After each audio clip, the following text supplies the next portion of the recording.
हम्म। तो यही मैं बता रहा था कि आप कोई भी, लेकिन हमारे समाज में इतना अंधापन है। आज अगर मानवता के मंत्र को लोग जपें, मानवता को महत्व दें, तो पूरी दुनिया में सारे मारकाट समाप्त हो जाए। लेकिन हमारे यहाँ की पता है क्या रूढ़वादिता है, क्या उनको शिक्षा दी गई है। हमारे ज्ञानी ध्यानियों ने और बड़े बड़े लोगों ने यही शिक्षा दिया है कि ये करने से पाप, 7 जन्म के पाप धुल जाते हैं, पाप कट जाते हैं, यज्ञ करने से ये हो जाता है। अरे बाबा, ये जब लिखी गई थी ना, वो कौन सा युग था? उस युग की आज आप बात कर रहे हैं। 1 रुपए की 1 सेर घी बिकती थी, आज उस युग की आज आप बात करें किसी दुकानदार से, दुकानदार आपको पागल कहेगा कि आदमी के दिमाग ख़राब हो गया। 1 रुपए सेर घी, कहता 10 में हमको दे दो, हमको 20 में दे दो, कोई नहीं देगा। लिहाजा युग के हिसाब से आदमी को चलना चाहिए। इतना दूषित समाज है आज का, दूषित युग हो गया है कि आज इंसान इंसान नहीं रह गया,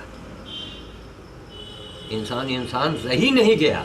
1% आज इंसान बचा है और उसको ये अंधा समाज पागल कहता है। जो ईमानदारी के राह पर चल रहा है कि पागल है, उसको लोग हानि पहुंचाते हैं, उसका नुकसान भी करते हैं। लेकिन वो मूर्ख भूल जाते हैं कि हर सच्चा व्यक्ति ईश्वर का प्रिय होता है, ईश्वर के वो करीब होता है, जैसे बच्चे हैं ईश्वर के करीब होते हैं। इसी प्रकार से आज मानवता का व्यापक रूप से अगर प्रचार प्रसार किया जाए तो सारी दुनिया की सारी जितनी मार काट है ये समाप्त हो जाए। ये तो हो गई देश दुनिया की बात। हर घर में आपको दुर्योधन मिलेगा, हर घर में दुर्योधन बैठा हुआ है, धृतराष्ट्र बैठे हुए हैं। ऐसे गंदे माहौल, आओ सब जाने दीजिए। आज कोई अपने बारे में सच्ची बात सुनना ही नहीं पसंद करता। आपने किसी के बारे में अगर सच बोल दिया तो आपका जानी दुश्मन बन गया। जिस जमाने में, जिस युग में सच्ची बात को लोग न सुनना पसंद करते हो, क्योंकि सच्ची बात ईश्वर की बात है, सत्य ही ईश्वर है और ईश्वर ही सत्य है। तो जब आपको ईश्वर से इतनी एलर्जी है आप सच्ची बात नहीं सुनना पसंद करते कोई भी व्यक्ति से कि उसके बारे में आप सच बोल दीजिए, आफत मच जाएगी। उस युग में आप भगवान की बात करते हैं, पूजा पाठ की बात करते हैं। पूजा से आपका काम बनेगा? कुछ नहीं बनेगा, न बना है आज तक किसी का। इसलिए आज केवल मानवता को धारण करें, भूखे सो जाएं, भूखे मर जाएं, लेकिन बेईमानी न करें। क्यों? बेईमानी का परिणाम आपको नहीं, आपके परिवार को भोगना पड़ेगा। और कुछ ये ब्रह्मा जी का विधान है, करता कोई है भोगता कोई है। ये बड़ा अजीबोगरीब तमाशा है। बहुत से बाप है, एक बदमाश टाइप के हैं, लड़के उनके सीधे हैं। अब बाप के साथ अगर अहित हो गया, जैसे शराब पीने वाला आदमी है, तो वो तो अपने तो गया ही, पूरे परिवार को तबाह कर देता है। तो चूंकि लोगों के दिमाग में यह भरा है कि राम राम जपना और पराया मान अपना, ये लोगों के दिमाग में भरा है। वो गंगा स्नान कर लो, मौनी अमावस्या में स्नान कर लो, यहाँ चले जाओ, ये तीर्थ घूम जाओ तो सारे पाप आपके धुल जाएंगे। इसी कारण से आज मेरे यहाँ पाप बढ़ता ही जा रहा है। सासुओं को देखिए, जो सास कही जाती है, हर बहू को वो नौकरानी से बदतर समझती है और राम राम जप रही, माला जप रही, बहू को कष्ट दे रही, बहू को जला भी रही, जला के मार भी रही, और फिर भी माला जप रही हैं। और अगर वो पंडित को बुलाती है तो पंडित जी हाँ हाँ कथा पंडित जी कहे दे रहे हैं दक्षिणा। ये आज तक किसी पंडित ने ये नहीं पूछा, ये नहीं पता लगाया कि इसके घर इसका नेचर क्या है। ये अपने सास, अपने बहुओं के साथ या पट्टीदारों के साथ ये क्या व्यवहार करती है, कभी नहीं पंडित जी पूछेंगे। इसीलिए पंडित जी भी दरिद्र हैं, उनको कथे बाँचते बीत रहा है, कभी आगे वो बढ़े नहीं पा रहे हैं। उनको पता लगाना चाहिए कि ये औरत भली है या बुरी है। अगर मालूम हो जाए, और देखें दुष्ट महिला है तो हाथ जोड़ दें कि नहीं माता जी, हम आपके यहाँ कथा उथा कहने नहीं आएंगे, हम आपके यहाँ जल नहीं पिएंगे, ये भावना होनी चाहिए। लेकिन ना, आप 2 मर्डर करके आइए, बड़े बड़े हत्या करके आइए, पंडित जी को तगड़ा दक्षिणा दीजिए, देखिए कैसा पंडित जी आपको आशीर्वाद दे रहे हैं। यही अंधापन है हमारे समाज का, सबसे बड़ा अंधापन है। इसलिए आज पूजा पाठ जितने हैं इनको तो आप अलमारी में बंद कर दो, और केवल आपके अंदर की जो बुराई है उसको आप दूर करें। आपके अंदर की बुराई आप स्वयं नहीं समझ पाएंगे। अगर मनुष्य अपने पापों को समझ ले, देख ले, तो पाप ही न करे। किसी मनुष्य को अपना पाप नहीं दिखता, दूसरे का दिखता है, अपना पाप उन कभी नहीं देखता, वरना कोई पाप न करे। इसलिए आप आज के ज़माने में आज के युग में कर युग है, आप सेवा का काम करें और ईमानदारी से जीवन बिताएं।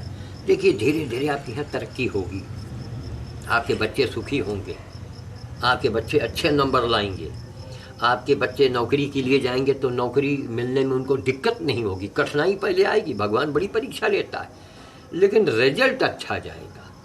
और अगर आपका गलत पैसा है, गलत व्यवहार है, आप लोगों को तकलीफ़ दे रहे हैं, आपके अंदर बेईमानी है, गंदगी है, तो लाइए कागज़ कलम लाइए, मैं लिख के दूंगा कि आपका पाप आपके बेटे को भोगना पड़ेगा। आपका बेटा कभी तरक्की नहीं कर पाएगा। और अगर बेटा किसी तरह से थोड़ा तरक्की कर गया तो फिर आपका जो नाती होगा वो फिर निकम्मा हो जाएगा। सजा तो मिलना है। क्या कारण है कि आज भी आदमी को खींच रहा है? रिक्शे पर सेठ जी बैठे हैं, रिक्शा वाला खींच रहा है गर्मी में।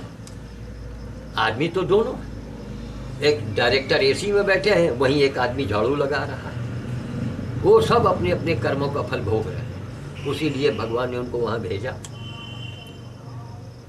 अगर ये भगवान ने गरीब क्यों बनाया? अगर भगवान आदमी को गरीब न बनाते तो जितनी बिल्डिंगें बनी हैं ये मजदूरों से ही बनी है, कारीगर मजदूरों ने बनाया है। अगर गरीब न होता तो कोई आपकी मजदूरी न करता, जब मजदूरी न करता तो आपके महल कभी न बनते। ये ईश्वर की रचना है। इसलिए ईमानदारी से जीवन यापन कीजिए, अपना जीवन बिताइए ईमानदारी से, और हो सके तो परमार्थ कीजिए, पर सेवा कीजिए, निस्वार्थ सेवा कीजिए। देखिए आपके साथ चमत्कार होता कि नहीं होता है, लेकिन वो हमारी बात नहीं समझ में आई। ये क्यों? घर की मुर्गी साग बराबर, घर का जोगी जोगड़ा, आन गांव का सिद्ध। ओ लंबी चौड़ी बातें, ओ मंत्र मारो, बगला मुखी मंत्र है, अरे दुनिया का नाटक।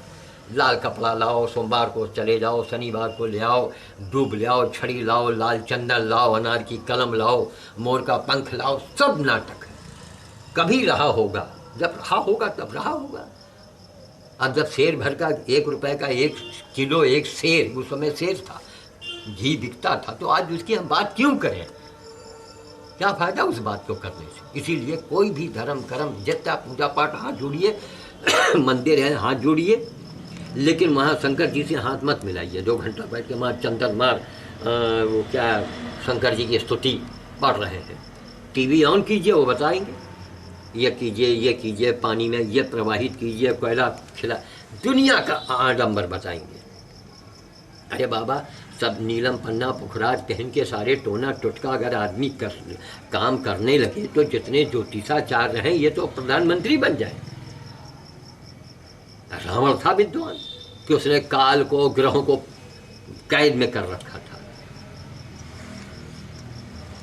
तो इसी प्रकार से हमारा यही कथन है कि आप सेवा का कार्य करें। सेवा परमो धर्मा कहा गया, सेवा का काम कीजिए, आपका काम बन जाएगा। और ईमानदारी को अपनाइए। जब तक आपका मन सही नहीं होगा, मन सही नहीं होगा तो मंदिर जाने से कोई लाभ नहीं। मन सही नहीं तो ये सही नहीं तो वो सही नहीं। और भगवान तो हम लोगों की वो है, एक बैंक का बाबू है, जो आप जमा करेंगे वही आपको दे देगा। गीता भी यही कहती है, जैसा कर्म करेगा वैसा फल देगा भगवान। इसी तरीके से अपने को सुधारें, अपने कर्मों को सुधारें और पर सेवा करें। कलयुग में मात्र एक देवता हनुमान जी हैं सुनने वाले, इसलिए हनुमान जी की सबसे बड़ी पूजा, सबसे बड़ी सेवा अगर कोई है वो है बंदर भोग। वो आप करें, उससे आपका बड़ा काम बनेगा, बड़े लाभ मिलेंगे। धन्यवाद।